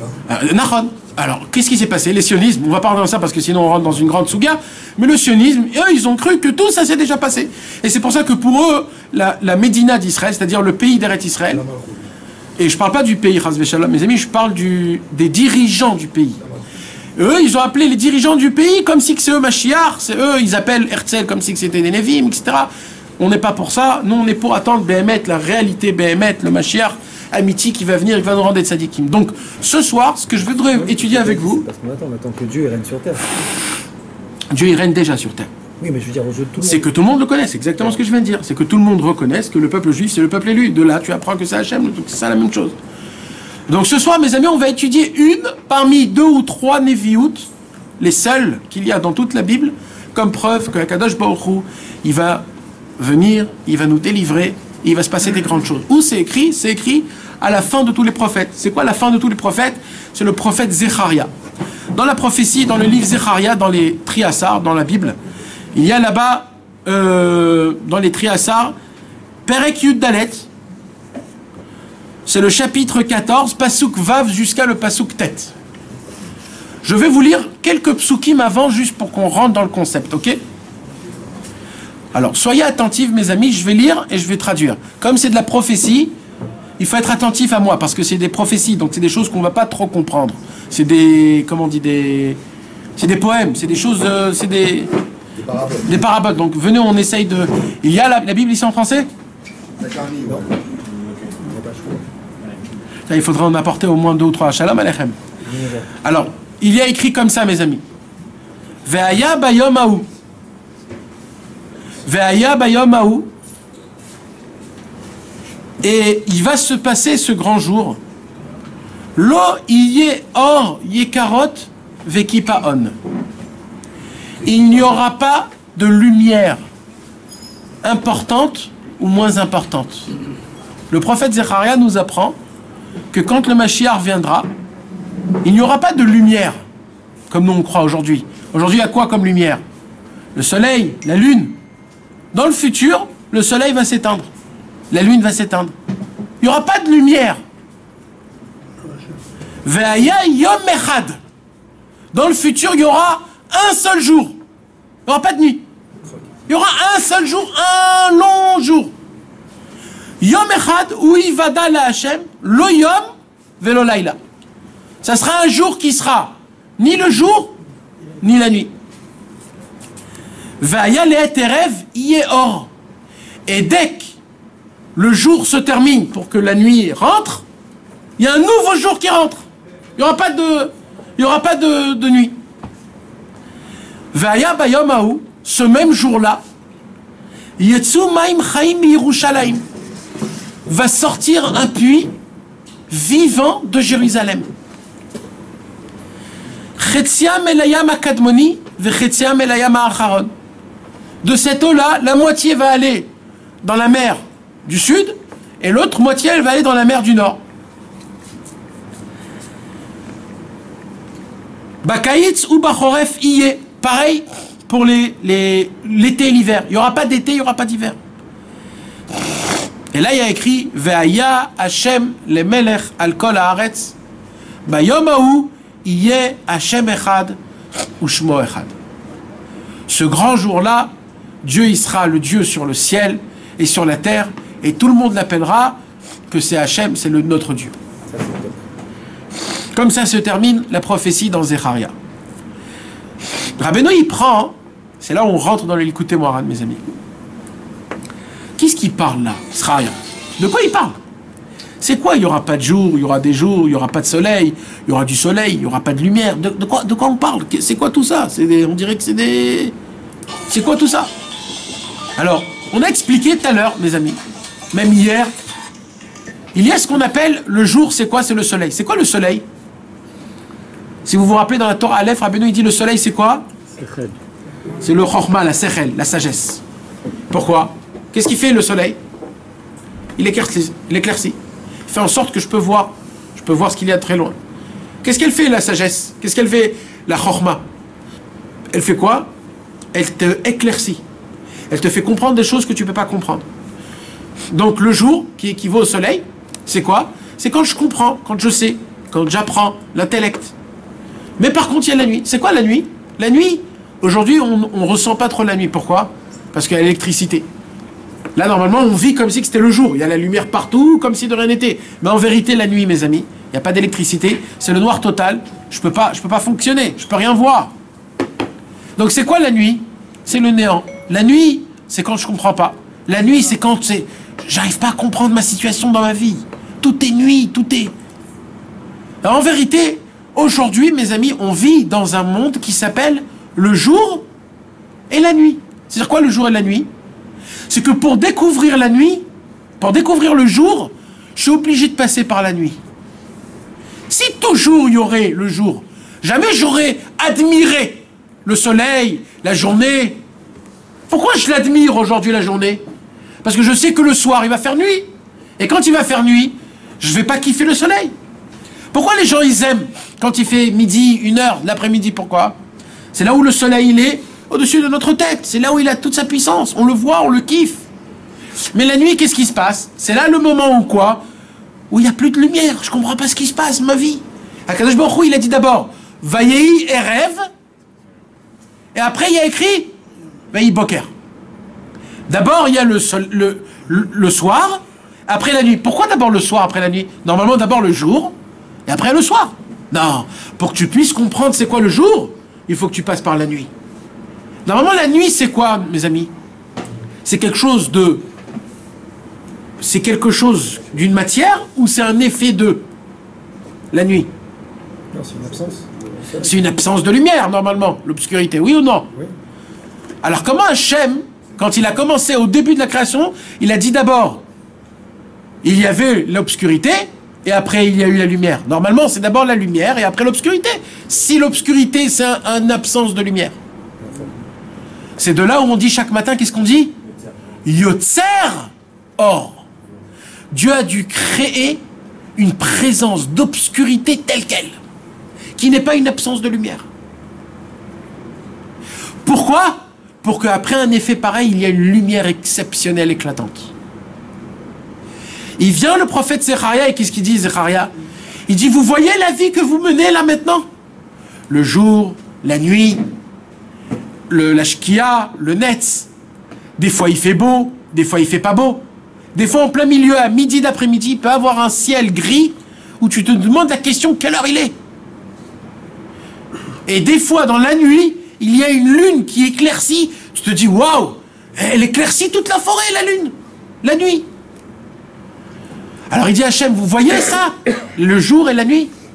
Eh bien tout ce que vous vivez là maintenant dans cette planète Terre, là maintenant tout de suite, c'est équivaut à ce qui vous attend à la plus grande obscurité qui existe dans le monde.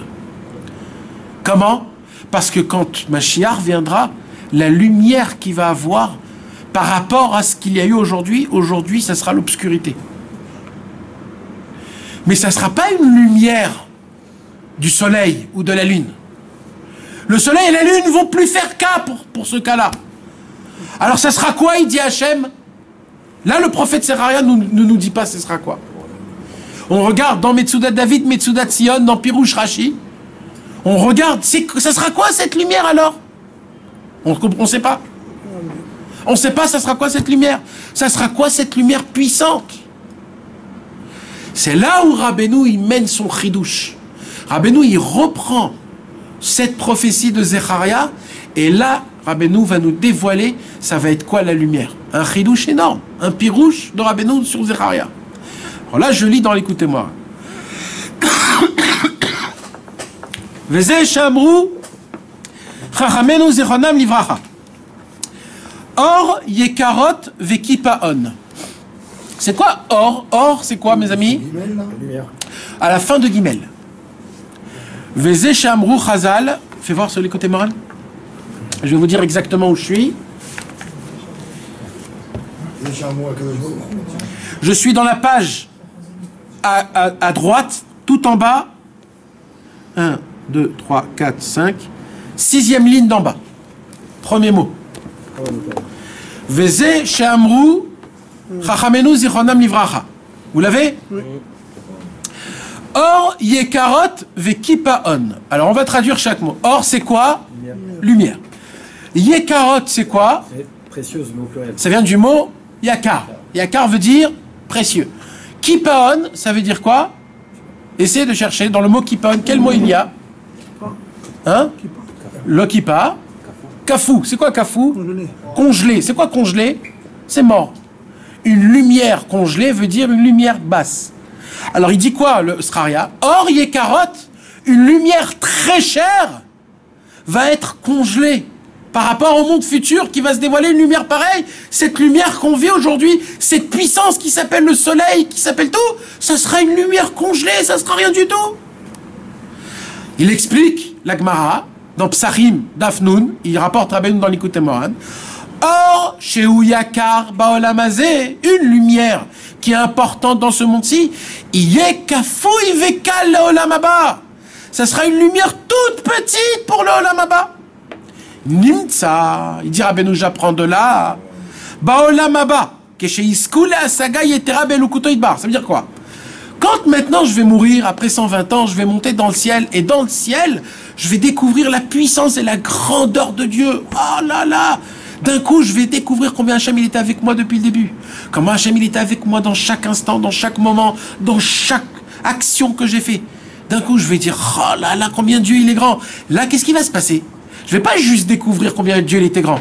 Je vais aussi découvrir que quand j'étais en bas et que j'ai servi Hachem, je l'ai servi pas du tout en fonction de la grandeur de Dieu.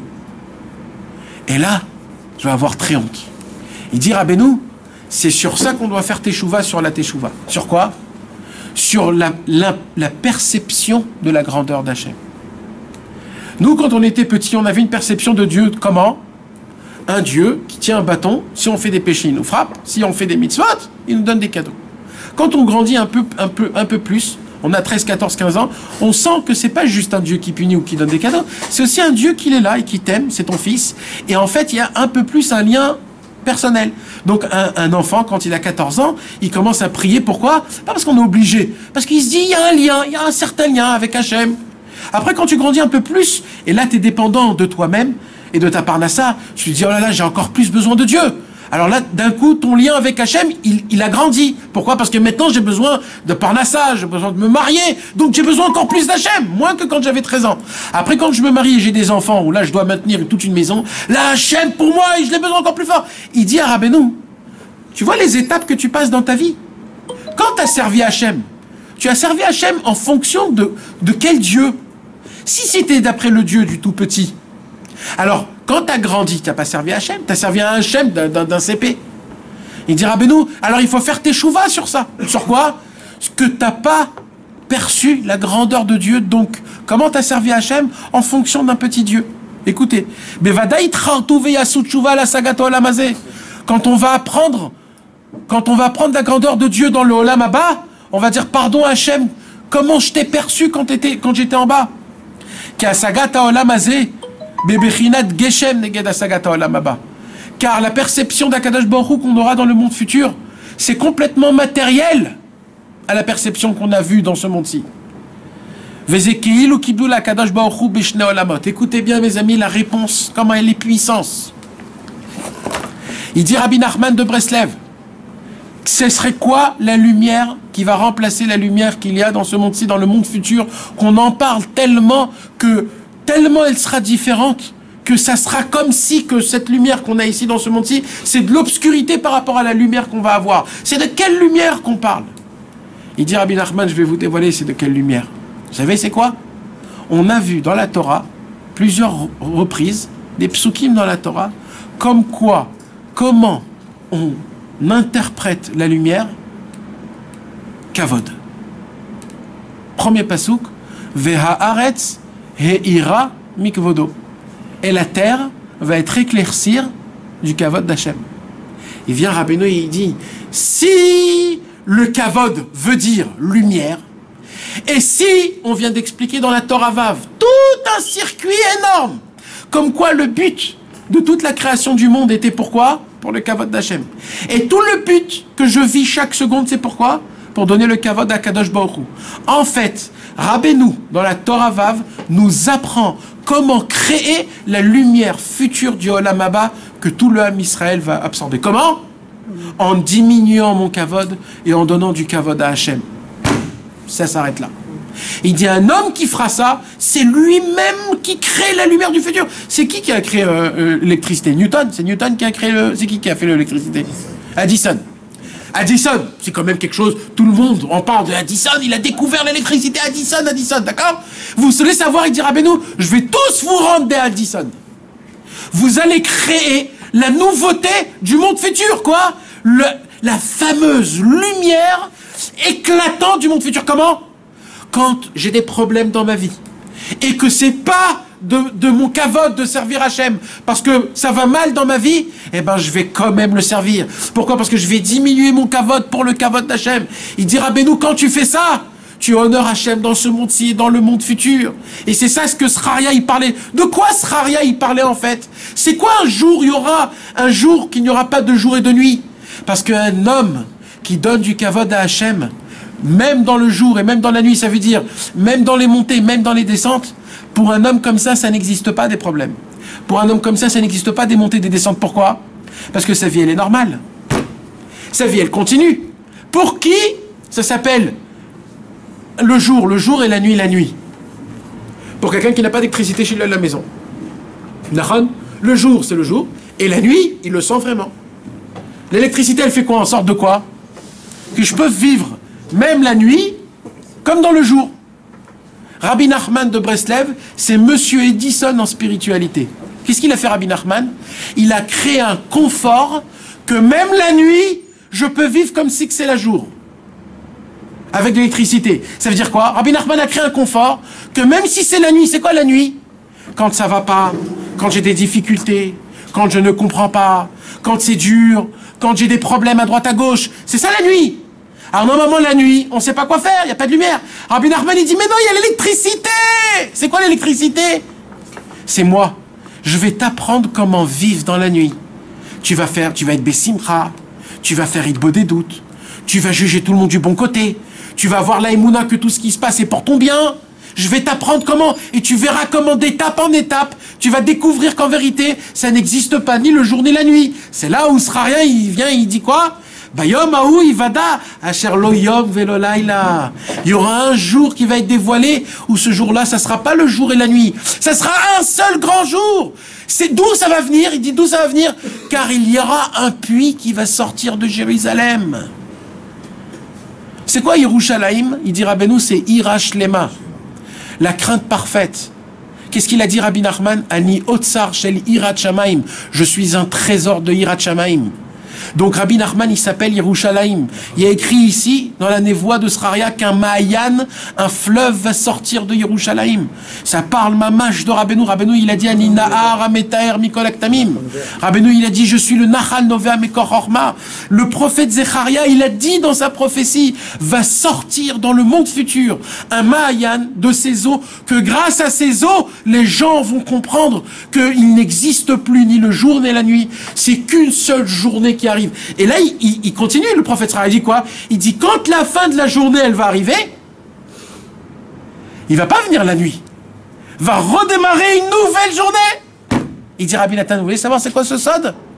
Quand tu sens que tu es dans la catastrophe, quand tu sens que c'est la fin de tout, c'est la fin de la journée, c'est là où t'en peux plus, mais toi, tu tiens toujours, qu'est-ce qui va se passer?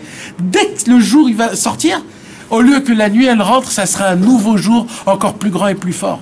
Ça, c'est la prophétie de Sraria, du Mashiach. Et c'est comme ça, mes amis, que ça va se passer. C'est ce que Rabbeinu nous apprend ici. Et Rabbeinu, il dit, vous voulez savoir comment j'appelle ça? Il dit, Rabbeinu, ou bechinat ve'avidui al zvirat hayetzer aynu tshuva shnia ou prinat kvod haolam haba shakavod harishon nase kafui vekal neged hakavod hasheni. Il dit Rabbeinu, maintenant ta teshuva elle va être pareille. Comme la perception que tu as eue d'Hachem quand tu étais plus grand, elle est beaucoup plus grande que quand tu étais petit. Pareil, la teshuva que tu vas faire quand tu seras grand, elle est beaucoup plus forte que la teshuva que tu as fait quand tu étais tout petit. C'est pour cela qu'à chaque jour que j'avance dans ma vie, à chaque fois que je fais teshuva sur tous mes péchés, elle est encore plus forte que ce que j'avais fait à l'époque. Et c'est ça le secret, mes amis, que Rabbeinu il nous dévoile. Vezeh sheomer, je continue maintenant dans le nouveau paragraphe. Écoutez bien, mes amis. Vezeh sheomer akadosh baruch hu ele asita. Maintenant, il dit Rabbi Nachman, je vais vous faire montrer comment dans le psaume numéro 50, qu'on l'a déjà vu au début de la Torah, comment dans un pasouk, toute la Torah, elle est rentrée dans un seul pasouk. Comment? Alors là, on parle du psaume 50. C'est quoi le psaume 50? C'est qui? Il parle en fait, David Amelech, il parle au nom d'Hachem, des gens qui étaient des Réchaïm, des Juifs qui étaient des mécréants, qui n'étaient pas bons. Mais eux, ils faisaient quoi? Ils amenaient tout le temps des corbanotes. Alors en fait, qu'est-ce qu'ils faisaient? D'un côté, ils fautaient, d'un autre côté, ils emmenaient des corbanotes. Maintenant, le problème, c'est quoi? C'est que au début, le Kohen, il reçoit les corbanotes, il dit, bon, il a fauté, il fait des corbanotes, ok. Mais il y a un moment où un homme, il faute, et limite, il se dit, puisque j'amène des corbanotes, qu'est-ce que je m'en fous de fauter? Et malheureusement, il y avait un paquet de gens comme ça, qui faisaient plein de fautes, et qu'est-ce qu'ils se disaient? Puisque je vais amener des corbanotes, alors c'est bon. Et là, tout le psaume 50, mes amis, ça me ferait vraiment plaisir, si vous aurez la patience, chez vous à la maison, de lire le psaume 50 en français. Parce que Mehmet, il parle mamache de toute cette Torah, vous allez voir. Alors là, Rabbeinu, il dit quoi? Alors là-bas, dans le psaume, Akadosh Baruch Hu, il dit, mais vous croyez vraiment que j'ai faim? Comme ça, il dit Hachem. Il dit, vous croyez que je suis affamé? Vous m'emmenez tout le temps des corbanotes comme si j'ai besoin de manger? Vous croyez qu'il n'y a que ça qui me manque? Mais moi, je veux qu'une seule chose. Moi, je veux que vous soyez des bonnes personnes. Moi, ça m'aide pas que vous faites des fautes et après vous emmenez des corbanotes. Il a dit, limite, j'ai même pas envie que tu emmènes des corbanotes, juste sois meilleur. Et il dit, moi, qu'est-ce que je veux? Il dit, je veux juste que tu me demandes pardon. Fais vidouille. Et si tu fais vidouille, je te donnerai ce qu'il faut. Je te fais tes chouvas. Mais ça ne me suffit pas que tu emmènes des corbanotes en pensant que c'est fini. Dans ce psaume-là, Rabbeinu, il rapporte le pasouk. Ele asita ve'echerashti dimita eyot eye kamocha. Ça veut dire quoi? L'explication, la simple, pas par rapport à la Torah, par rapport au psaume. Ele asita ve'echerashti. Tout ce que tu as fait, et moi je me tais. C'est-à-dire quoi? Tous les corbanotes que tu as pu m'emmener, des korban toda, des korban, tout ce que tu veux. Tu crois que tu vas m'emmener des corbanotes et moi je vais répondre à tes demandes? Elle est à Sita. Toi tu fais plein de choses. Vecherashti. Moi je vais me taire. Je vais pas recevoir tes prières. Parce que quoi? Parce que tu crois que en amenant des corbanotes, c'est comme un pot de bois. Comment dire? Un pot de vin. C'est comme un pot de vin. Le mec il vient pour faire toutes ses avérotes, il donne des corbanotes. Dieu il dit t'inquiète pas, je suis très fort, moi aussi je sais me taire.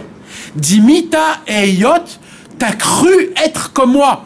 Ça veut dire, toi, tu crois que moi, Dieu, je suis comme toi. C'est-à-dire, comme moi, dans la vie, je donne des pots de vin, tu crois qu'avec moi aussi, ça fonctionne? Ça, c'est le pshat du mot. Rabbeinu, maintenant, il va changer tous les mots, et vous allez voir comment il le change. Qu'est-ce qu'il dit, Rabbeinu? Il dit, Ele asita. C'est-à-dire quoi, Ele asita? Toutes les fautes que tu as fait dans ta vie, tu as besoin que d'une seule chose. Pour faire tes chouvas, quoi? Echerashti. Idom vishtok, on a dit Nachon, tu dois te taire. Quand tu fautes, tu baisses ta tête et tu comprends que tu es un fauteur et tu demandes pardon dans ton cœur et tu te tais. Pourquoi? Parce que si tu fais Rerashti, si tu te tais, dimita, il dit Rabbeinu, le mot dimita, il vient du mot dom. C'est quoi dom? Tais-toi. Si tu te tais, Eyot, Eye, Kamocha, Rabbeinu il a dit, quand un homme il se tait, il y a la lumière du nom de Eye qui éclaircit en lui. Eye, c'est Keter, Keter, c'est le Kavod, et Kavod, c'est tout ce qu'on demande. Donc il dit Rabbeinu, quand tu fais des fautes, tu te tais, tu fais d'homme, tu as la lumière de Eye, la lumière de Eye c'est la Teshuvah, c'est le Kavod, c'est la Hamtana, c'est tout ce qu'on a compris. Kamocha. Alors, vous avez compris maintenant, Rabbeinu, comment il a fait rentrer toute la Torah dans un petit pasouk. Maintenant, Rabbeinu explique. Qui Adam, allié Shema Harish, car quand un homme, il arrive à se taire quand on lui fait des humiliations. Ou alors, quand il essaye de servir Hachem, mais qu'on ne le laisse pas servir Hachem, il n'arrive pas, etc. Mais il se tait, il se dit, c'est pas grave, Hachem, il va m'aider quand même. Naaseh Bechinate qui est. Cet homme-là, il devient quoi? Le nom d'Hachem qui s'appelle Eye. C'est quoi Eye? Je vais exister. Parce que quand un homme il faute, il n'a pas d'existence. Là, il va exister. Et c'est ça tout le sod. Maintenant, mes amis, je vais terminer avec ce chidouche, un chidouche exceptionnel, que ce jour-là, aujourd'hui, j'ai eu la réponse à une question que pendant des années, je n'avais pas. Donc là, on a appris quoi, mes amis? On a appris que quand un homme il se tait, Akadosh Baruch Hu, il fait tout pour lui. Et quand un homme il se tait pas, et qu'il râle, etc., Akadosh Baruch Hu ne fait rien pour lui. Là, Rabbeinu, d'un coup, il va sortir complètement de toute la Torah Vav, complètement, aucun rapport.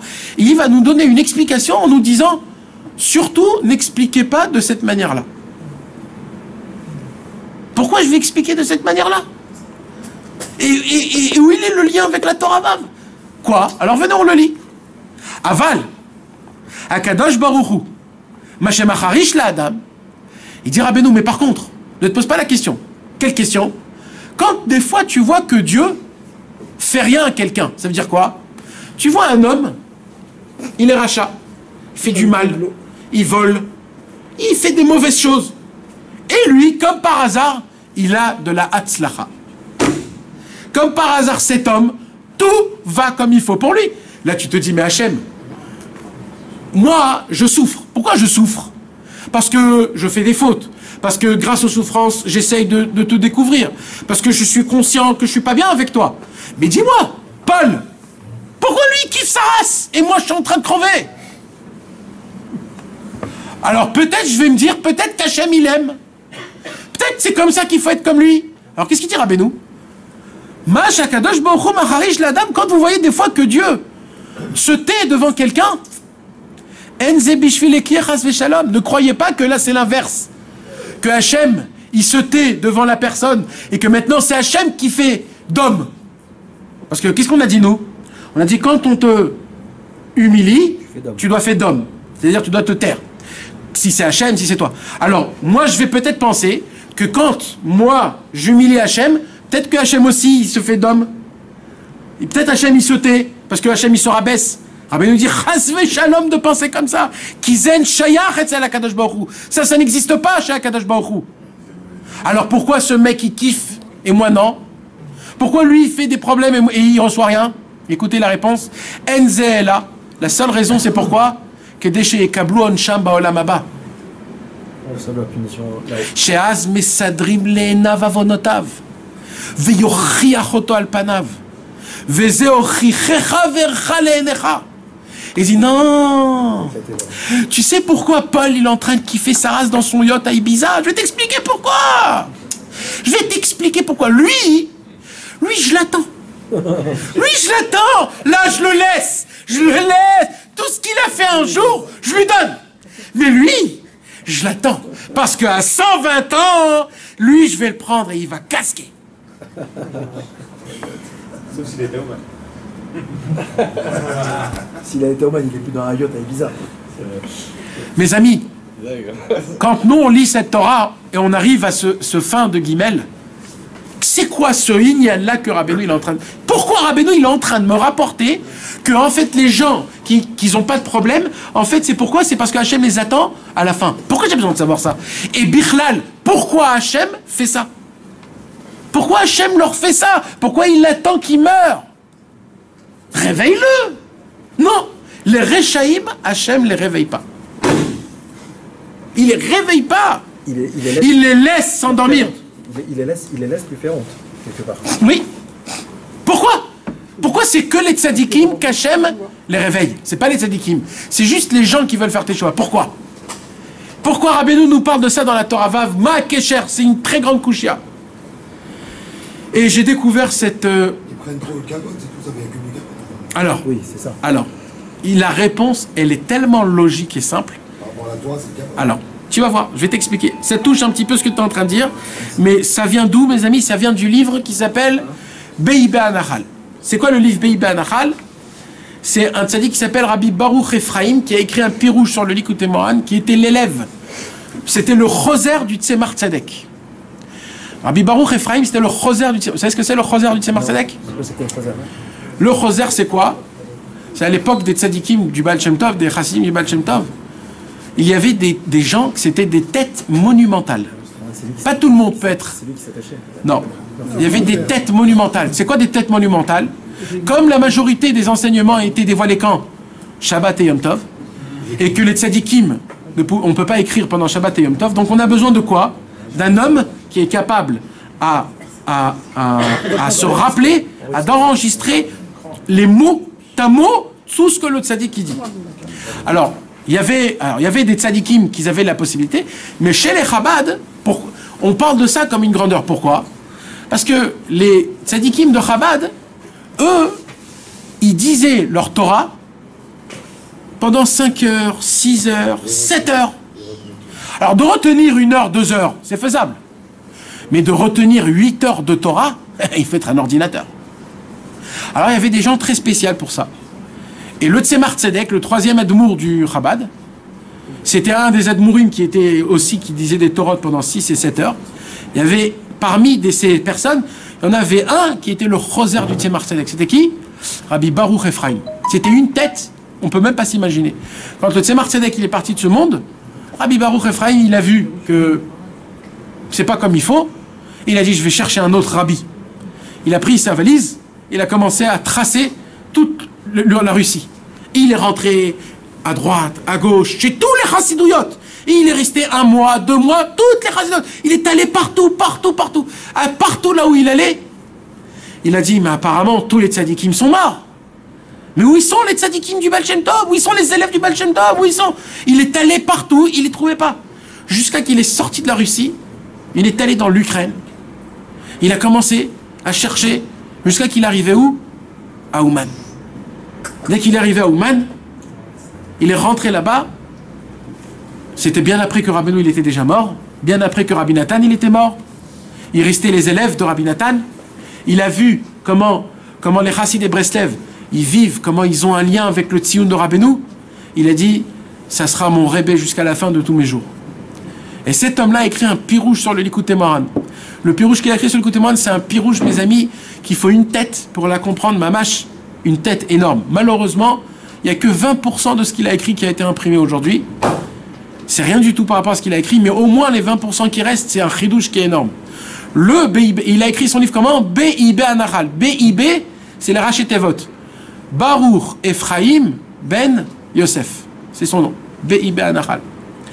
Lui, il pose cette question et il donne une réponse exceptionnelle. Exceptionnelle.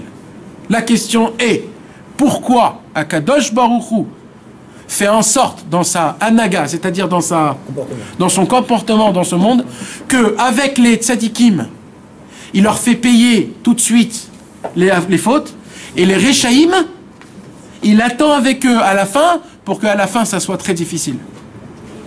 C'est la question de Moshe Rabbeinu. C'est la question aussi un petit peu de Moshe Rabbeinu, un petit peu.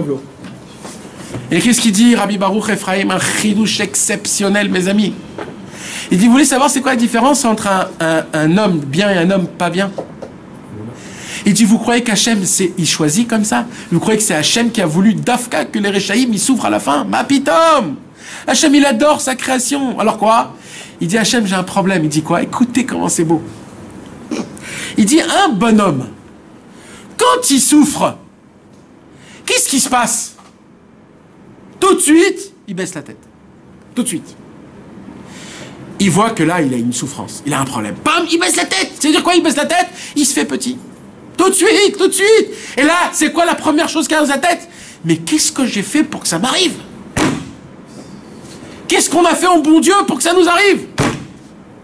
C'est la question qui se pose. Hachem, il dit, ah, quand tu souffres, tu te rappelles de moi? C'est top! Alors c'est ici que tu vas tout payer. Mais comme le mauvais, lui, quand il souffre, il remet pas ça chez Hachem. Alors il remet ça sur quoi? Ah, c'est parce que je lui dis ça comme ça, que ça s'est fait comme ça. Lui, il va tout expliquer, mais pas pour Hachem. Alors il dit, lui, il peut pas comprendre que sa souffrance, c'est pour les fautes. Alors il faut qu'il meure. Après 120 ans, il va comprendre qu'en fait, tout ce que je lui ai emmené, c'était pour payer. Mais comme il n'a pas compris en bas, il va le payer en haut. Vous avez compris le chidouche, mes amis? C'est un chidouche qui est énorme. C'est en fait quoi? En fait, ça dépend de l'homme. Quand tu souffres et tu crois que c'est pour ta avérote, Hachem il dit super, c'est grâce à ça, ce billet, je vais tout te laisser passer. Mais le mec, que quand il souffre, il a trop de kavod, il baisse pas sa tête.